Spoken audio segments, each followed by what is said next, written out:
बिल्कुल, हम लोग भी भेजेंगे, खाने पीने के अशिया भी भेजेंगे। मौलाना साहब ने एहतजाज करना है तो शौक से एहतजाज करे।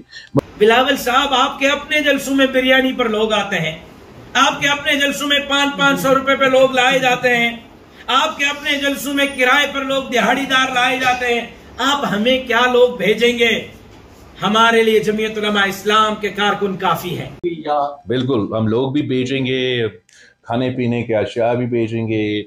मौलाना साहब ने एहतजाज करना है तो शौक से एहतजाज करे, मगर वो हकीकत पे मुबनी एहतजाज होना चाहिए। और मौलाना साहब इतना सीनियर सियासतदान है तो वो फिर जो उनको गलत इंफॉर्मेशन फीड किया जाता है, जो उनके नुमाइंदे अपने कोठाया अपना चीज़ों को छुपाने के लिए मौलाना साहब को एक गलत इम्प्रेशन दिया जाता है कि शायद वो इलेक्शन हारे नहीं मगर धांधली की वजह से हारे। तो फिर जब मौलाना साहब ये इनका गलत बयानिया आगे लेके चलते हैं तो ये अच्छा नहीं लगता। तो मौलाना साहब को एक इन्वेस्टिगेशन करना चाहिए कि ये जो उसको बताया जा रहा है क्या ये वाकई ऐसे हुआ है या कहीं उनके अपने नुमाइंदे जो सूबाई सतह पे होते हैं वो अपने इकट्ठाइयों को छुपाने के लिए मौलाना साहब को गलत बयानी दे रहे। एहतजाज अगर बनता है मौलाना फजल रहमान साहब का तो वो तो दिया खान में बनता है, वो तो पेशावर में बनता है, वो तो गंडापुर साहब के खिलाफ बनता है। मैं थोड़ा सा कंफ्यूज होता हूँ कि क्या मौलाना साहब समझता है कि लारकानों में उनके उम्मीदवार के खिलाफ धांधली हुआ और अगर साफ और शफाफ इलेक्शन हुआ तो वो पख्तूनख्वा में हुआ। इस किस्म के सियासत तो मेरा समझ से बाहर है। आप ज़रूर इस पे उन्हीं से पूछे, मैं इस पे काम कमेंट कर सकता हूँ। मैं हैरान हूँ कि आज मेरे भाई जनाब बिलावल भुट्टो जरदारी साहब ने इस्लामाबाद में एक सवाल के जवाब में कहा कि मौलाना फजलुर रहमान साहब को सूबे सिंध की जमात गलत गाइड कर रही है।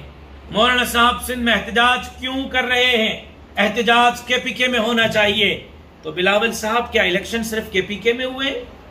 क्या सिंध में कोई इलेक्शन नहीं हुए? क्या बिलावल साहब आप बता सकेंगे कि सिंध में आपके मद्दे मुकाबिल जमीयत उलमा के अलावा कोई और जमात भी थी?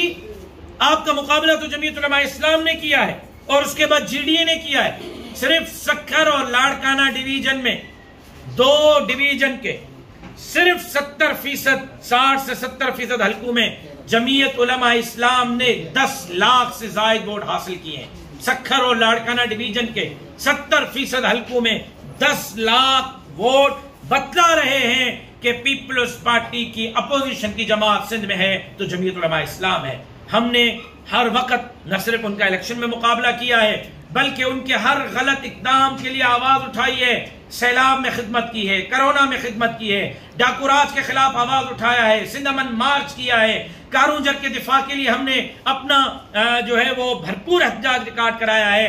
बिलावल भुट्टो जरदारी साहब की बातों से पता लग रहा है कि मेरे भाई बिलावल साहब सिंध में खौफजदा हैं तो जमीयत उलमा इस्लाम से खौफजदा है। और मुझे बड़ी हंसी आई आज जनाब बिलावल साहब की बात पर कि मौलाना फजलुर रहमान साहब के जलसे में हम खाना भी भेजेंगे और मौलाना साहब के जलसे में हम लोग भी भेजेंगे। या तो बिलावल साहब वाकई बहुत मासूम हैं, बहुत भोले भाले हैं और उनको निचली सतह की चीजों का कुछ पता ही नहीं है और वाकई वो इंटरनेशनल सतह पर सिर्फ ध्यान दे रहे हैं, या वाकई वो भोला बनने की एक्टिंग कर रहे हैं। बिलावल साहब, आपके अपने जलसों में बिरयानी पर लोग आते हैं, आपके अपने जलसों में 500-500 रुपए पे लोग लाए जाते हैं, आपके अपने जलसों में किराए पर लोग दिहाड़ीदार लाए जाते हैं। आप हमें क्या लोग भेजेंगे? हमारे लिए जमीयत उलमा इस्लाम के कारकुन काफी है। और आप देखेंगे कि सिंध के तारीख में जमीयत उलमा इस्लाम ने आपके इस जालिमाना हुकूमती रवैये के खिलाफ सरापा एहतजाज बने हैं। 2 मई को आपका खाना आपको मुबारक, आपके रेंट पर आने वाले दिहाड़ीदार आपको मुबारक। जमीयत उलमा इस्लाम के कारकुन काफी हैं जो सिंध के तारीख का सबसे बड़ा इज्तिमा मुनक्कद करके आपके जाली मैंडेट को मुस्तरद करेंगे इंशाअल्लाह।